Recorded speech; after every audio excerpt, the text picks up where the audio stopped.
Hi, everybody, and welcome to the Pints Polishing Podcast. This is Nick. You can find us at hyperCLEANstore.com or go to the hyperCLEAN Specialist group on Facebook. Got a solo episode today. Going to talk a little cars, going to have a little business advice at the end. So let's get started. Big news in the car world. Obviously, many of you have probably heard it, but let's talk about it. Ford basically comes out and says, we're going to postpone $12 billion of investment into our EV program. When I was doing these episodes more regularly, I kind of told everybody this isn't working. It's obvious that it isn't working. They've already cut half of the production of Ford Lightning trucks next year. They were going to do something like 3,200 or 3,600 Ford Lightnings a week, and they've already cut that in half. And I'm assuming it's going to be cut in half from there by the end of the first quarter or midway through next year. What does this tell us? Well, first of all, hybrid's always been the answer. We've talked about it on this podcast that hybrid is the answer. There's no question that electric is going to be the future at some point. The infrastructure is not there. The money's not there. The consumer's not there. Nobody trusts battery technology, and rightfully so. This whole idea that battery technology is great as we sit here today is just an out-and-out lie. It doesn't matter who tells you it's great. Let me give you some data we have here locally in the desert. You take a Lucid, a Tesla, a Rivian, it doesn't matter. You start talking about 110 degrees in the middle of the summer, and all of a sudden your range is half what it's supposed to be. Go to the cold climates in the middle of winter. You see people having their batteries. I just saw this with a client of mine. They had their Tesla parked up in Montana at the airport, and when they checked on their battery was draining massively to the point where they were going to be gone for 2 weeks. They didn't know if the battery was actually going to last, and they went to the airport with over 280 miles of range left. So it just started draining the battery. And I know what everybody's thinking. Well, if you turn this off, if you turn that off, and okay, that's fine. But the car sits there parked. Should it be draining down to 50 miles of range left when nothing's been happening? The car hasn't been driven. And the car's not smart enough to shut itself down and start to conserve energy. The battery technology is just not where everybody says it is. And the other part of it now that people aren't talking about and aren't even discussing is the consumer isn't there. The vast majority of people that want to buy electric cars have already bought them. They've already bought them. Okay? So you're not going to go steal all of Tesla's clients just because Kia starts making battery vehicles. That isn't going to happen. They're going to be loyal to Tesla, and Tesla's skating by. You know, they're not massively profitable. They're still struggling on some fronts. And they're the leader in the industry by a landslide. And so we live in this world where everybody wants to tell me this is going to happen and that's going to happen and you don't understand. And I've been told by all these car experts that it's inevitable. It could be inevitable. But there's a bunch of hoops to jump through here. Number one being infrastructure of how you're going to get these things charged consistently. Because remember, not everybody lives in a house. You look at New York City, okay? How many people park on the street in Philadelphia? How many people live in an apartment in Las Vegas or Florida or wherever? You got to have some solutions. And so Ford wants to dump $12 billion into EV. There's nowhere to charge the things. There's no way to take a competent road trip because every charger that works is like 50% of them. And you don't know which one works. And a lot of people don't know the charging infrastructure that exists across America was a penalty to Volkswagen for the diesel fiasco they had. So do you think Volkswagen's all in on charging America when they're only doing it because they're being forced to do it? Like, this stuff isn't rocket science. But now you have government regulations pushing manufacturers to do things that aren't going to be widely accepted by most consumers. And now you're in a position where you look at the EV market and you go, well, this can go poorly. And very quickly, it could be a problem. We have a hard time in the car business living in the real world. The car business has come 100 years in building an internal combustion engine Why not find out how we can use battery technology to go to 30 miles a gallon to 75 miles a gallon? That would be a big leap. Instead, we're talking about going from 35 miles a gallon to no gas in the car with nothing in between. So where does this all end up? The manufacturers are going to have to go to war with the government. They're going to have to get the government to back down. But Ford can't tell its shareholders we're going to dump $12 billion into something that makes $0, and matter of fact, loses every dollar that we ever put into the damn thing. I mean, for them to come out and already cut production on the Ford Lightning, like slash it in half for 2024, tells you how bad it is. And they're basically trying to give away Ford Lightnings at dealerships. I mean, there's some of these Ford Lightnings that are $20,000, $25,000 off. They still can't sell them. They're just piling up on dealerships because it turns out not everybody wants an electric truck, and that's okay.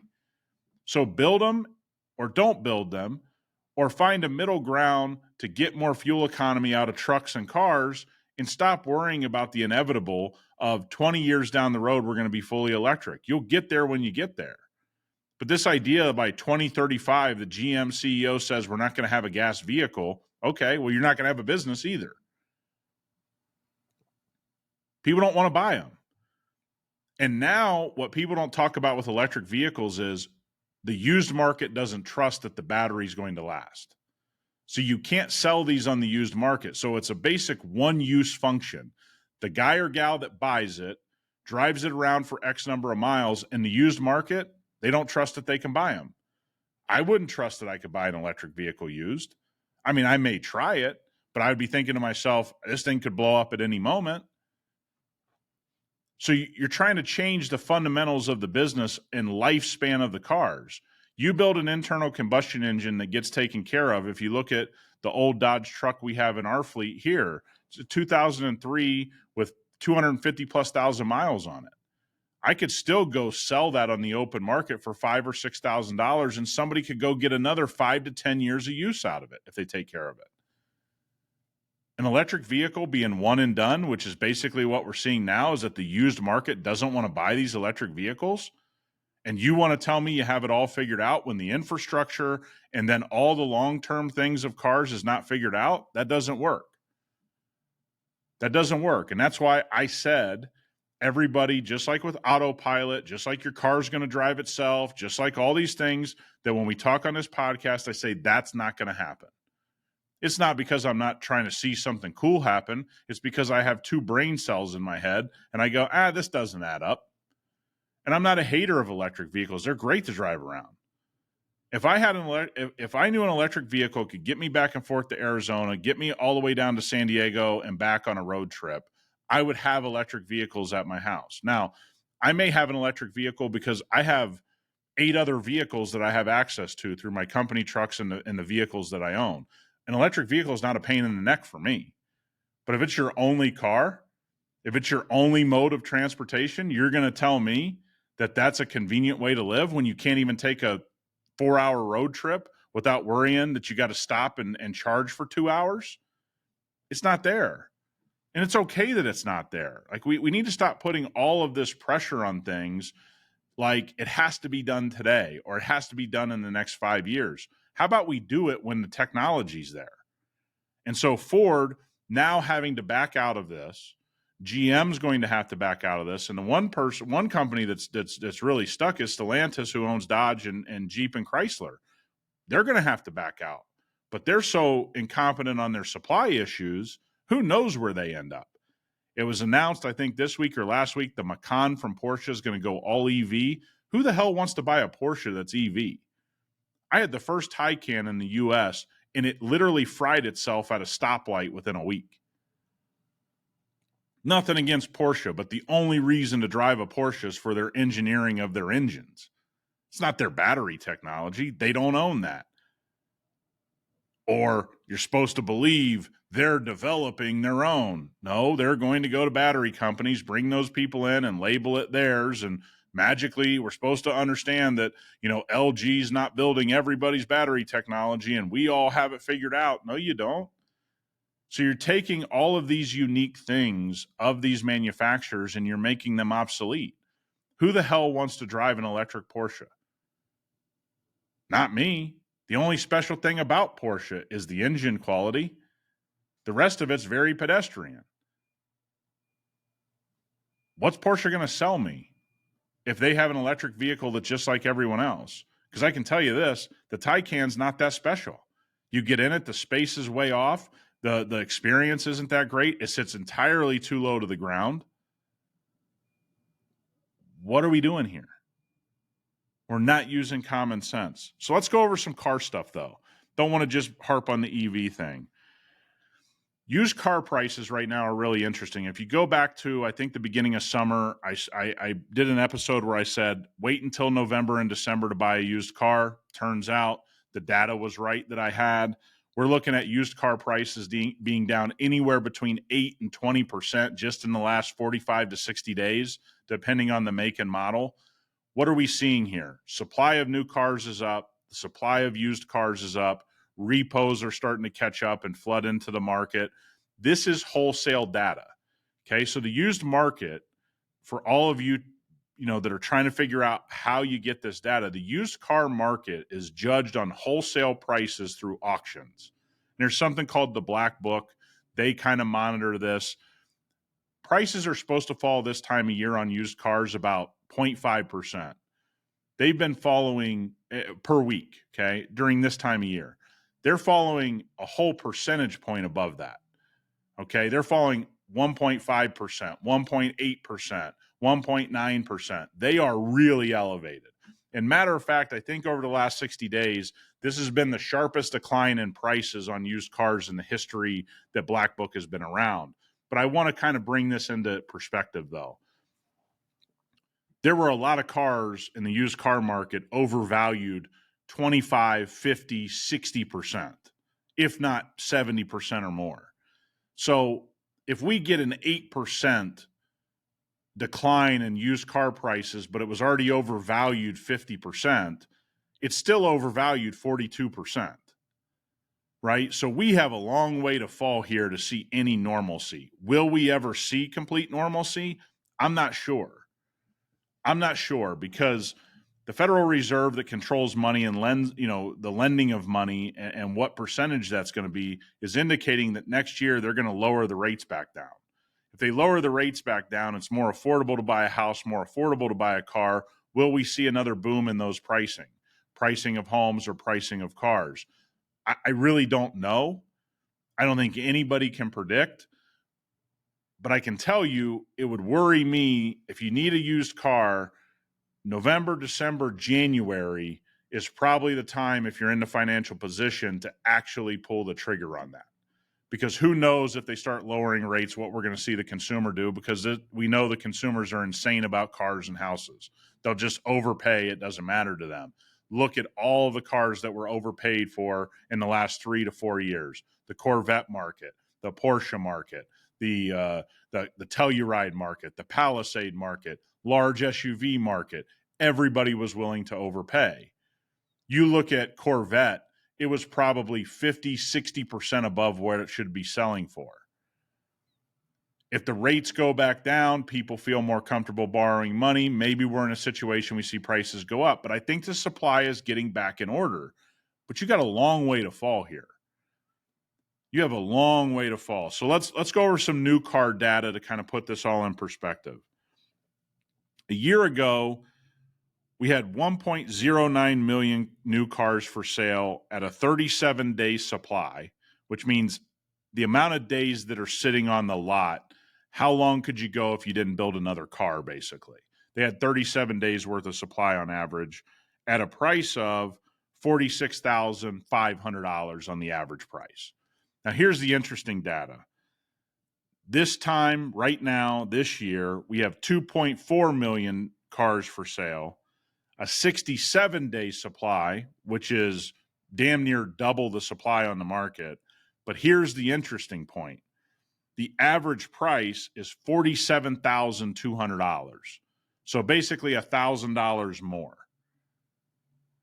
Still tells you things are out of whack. Still tells you dealers aren't actually doing what they're supposed to do and start lowering prices because supply is up. So everybody that tells you it's a supply and demand issue, this proves to you it isn't. Supply almost doubles, or actually more than doubles, and the price of an average car goes up $1,000. So don't tell me the car market is a supply and demand issue if we have all these cars on the market, tons of supply, lower demand, and we have $1,000 price increase. Now, here's what's come back into the new car market for all of you looking for a car, or you just want to analyze what's going on for customers or whatever it is you're doing. The incentives are back. You're seeing 0% financing, no payment for 90 days. You're seeing 10 to 15% off these list prices. Okay, Jeep for sure, and different manufacturers. Lincoln has some of these deals. So the incentives are coming back, and they're coming back because they need to move the car. And so you sit in this position and you go, the car market today is still out of whack. It's still out of whack. It doesn't mean it's as out of whack as it was a year and a half ago, and we're seeing some normalcy come back into the market. But here we are with 1.3 million more vehicles for sale on the new car side, and somehow dealerships and manufacturers are raising the average price. That should not happen in a true quote-unquote supply and demand-based market.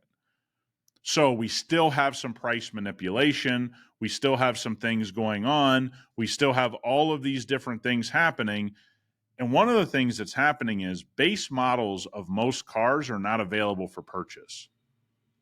Most manufacturers are selling top-tier trim models and not stocking or building very many base models of cars anymore. That's one of the reasons that we're seeing the price increase, even though we're seeing oversupply in the market. We're not very far from 90 days plus supply on the open market, okay?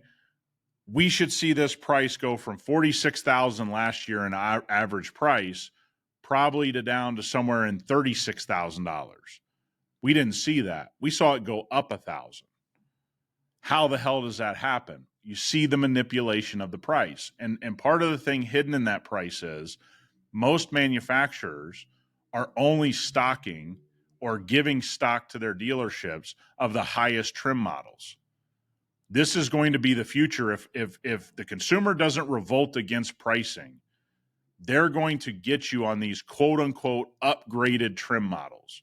And most of you have been in those cars and you go, this is only $1,000 above, to me, the trim model should be $1,000 upcharge. Well, they're charging another $10,000 for that upcharge. And that stuff is still out of whack. You get in a Toyota Camry and then you get into the non-base model one level up and it's a $5,000 upcharge and it's like, $300 in parts. It doesn't make sense.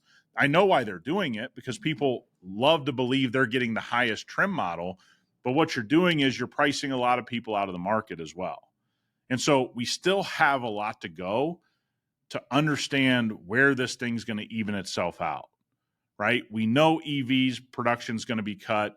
We know new car supply is through the roof. Dodge is in a real shambles. They have some cars that have 500 days worth of supply on the market. I mean, I have no idea what they're going to do except start to fire sale some cars. I really don't know. I'd love to tell all of you I know. I don't. Their inventory control is not there. They essentially have 2 years worth of inventory on the market, which is unheard of. I mean, even in the worst of times, that's never happened. And so what we have is dealerships are trying to hold on to these elevated prices. Manufacturers are trying to hold on to these elevated prices. And the question is, when does it give out? Honda, Toyota, Subaru, those companies, they're actually still pretty low inventory.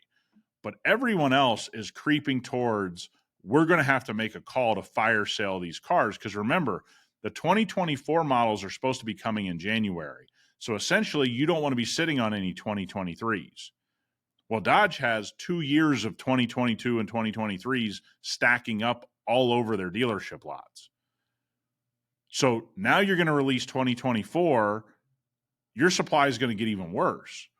So when are you going to take the hit and go ahead and say, hey, we're fire selling these vehicles? It hasn't happened. There's a little discount, 10% off, 15% off. Some of these cars need to be discounted at 50% off. Will we see that? I have no idea.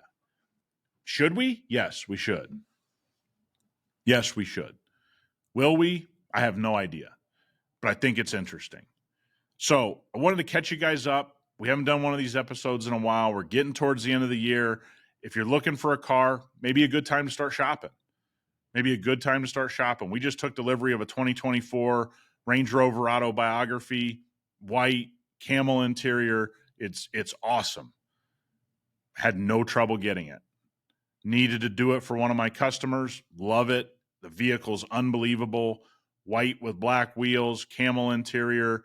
We're not having issues get cars anymore. I can get whatever we want in 5 seconds, it seems like.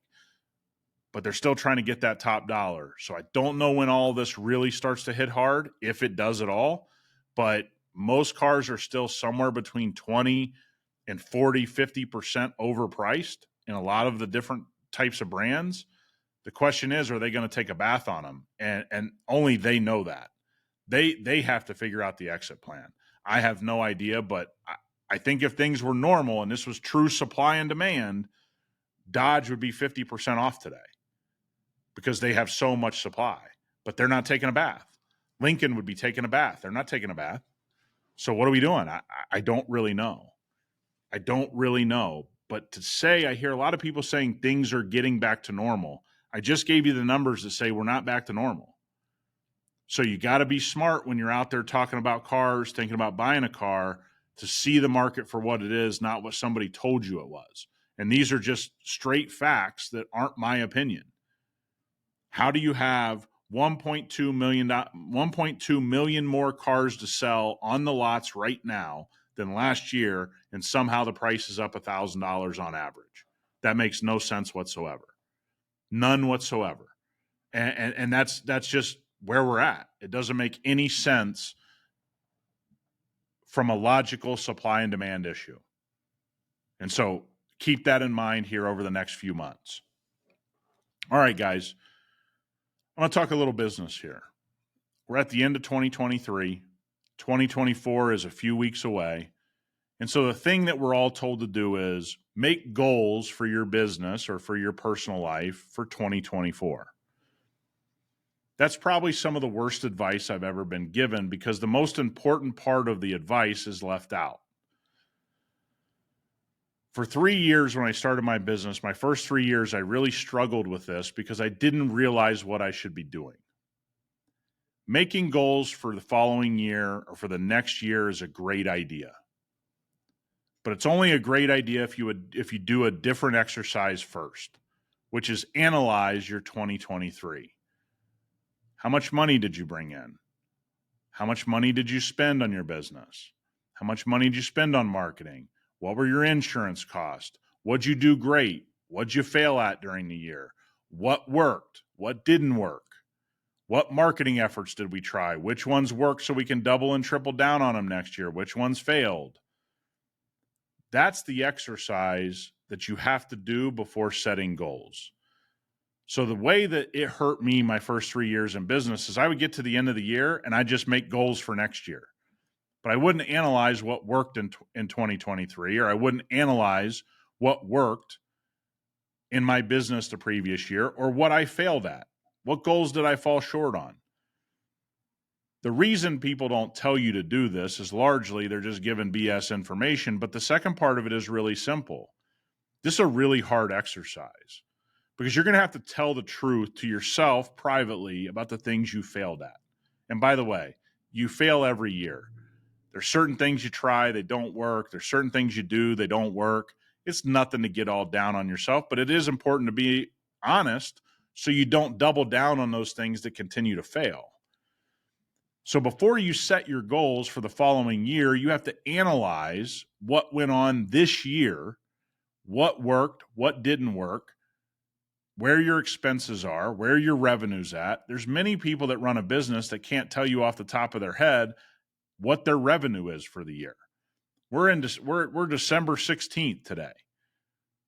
You should be able to tell me off the top of your head, in my opinion, where's your revenue for the year right now? Because you're at the end of the year. It's an important number.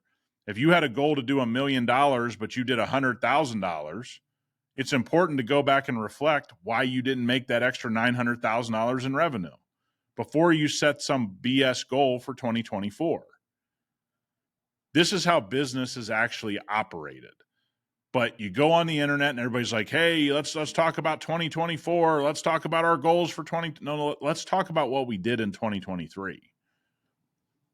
What'd we do this year? What was great? What was average? What was poor?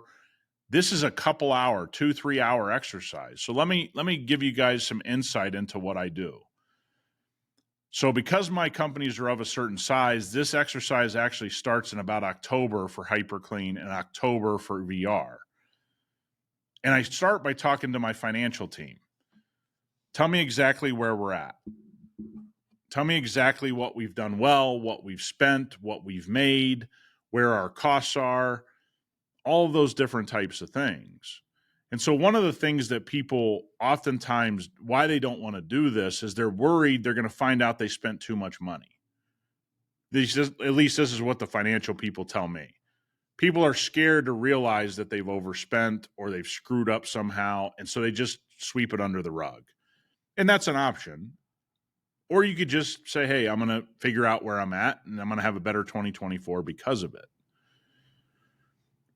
But there's an aspect of expenditures that many business owners don't think about, is you also have to analyze your personal expenses when you're doing this exercise. Because when you're a business owner of a certain size, your personal expenses leak into your business. And so if I have 3 car payments at home and my business is under stress because of it, if I don't analyze those 3 things that are causing me so much stress, then I'm not actually going to get to the right answer. And so you can't be scared to look at your failures and the things that you've struggled with in the current year before setting your goals for the following year. This sounds really basic, but I screwed it up for 3 years when I started my business, and I never analyzed the current year and what I did. And I find that when I come across all of this getting prepared for 2024 advice, nobody talks about analyzing what you did well and what you did poorly during the current year. And so before you go and set goals for the next year, understand where you're at for this year, what you did well, what you did poorly, what you can improve on, what you need to dump. Why have I not been good at hiring? Maybe I'm not paying enough.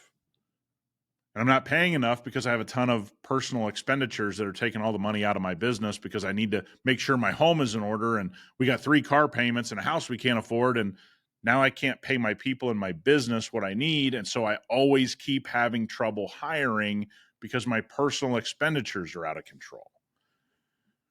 Now you see why analyzing your business from that year is important to making a goal for the next year. It's not easy. It's actually pretty painful once you start doing it, but then it just becomes normal after a year or two. And you're going to learn some hard lessons about how you run your business and be like, I could have done that better. That's all right. That's what you want. For all of you that want to get better, this is a necessary exercise. I get some people are just like, I just go with the flow. Cool, man. That's not what ultra successful business owners do, but do it your way.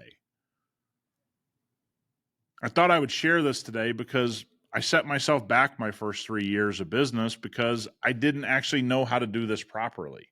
I didn't know how to set up my goals for the next year because, again, largely nobody talks about it. So I thought I would share it on today's episode. So I hope everybody got something out of this episode. We'll talk to you next week.